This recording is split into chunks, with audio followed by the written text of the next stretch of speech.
ইসরায়েলের জেরুজালেম যেন এখন ছাই আর ধোঁয়ার রাজ্য। বুধবার সকাল থেকে শুরু হওয়া দাবানল দ্রুত ছড়িয়ে পড়ে জেরুজালেমের পাহাড় ঘেঁষা বনাঞ্চলে। তীব্র গরম আর প্রবল বাতাসে আগুন নিয়ন্ত্রণের বাইরে চলে যায়। পরিস্থিতি সামাল দিতে আকাশপথেও পানি ছেটানো শুরু করে কর্তৃপক্ষ।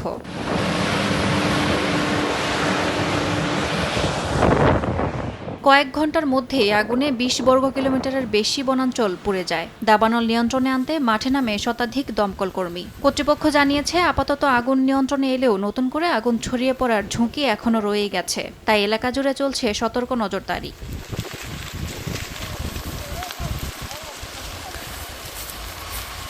দাবানলের কারণ হিসেবে প্রাথমিকভাবে ভ্রমণকারীদের অসাবধানতাকে দায়ী করা হচ্ছে। তদন্ত চলমান থাকায় এখনও নিশ্চিত কিছু জানানো হয়নি। আগুন থেমে গেলেও টানা কয়েক ঘন্টার দাবানলে প্রকৃতি ও পরিবেশের অপূরণীয় ক্ষতি হয়েছে বলে জানায় কর্তৃপক্ষ। ইয়াসমিন অনন্যা, সময় সংবাদ।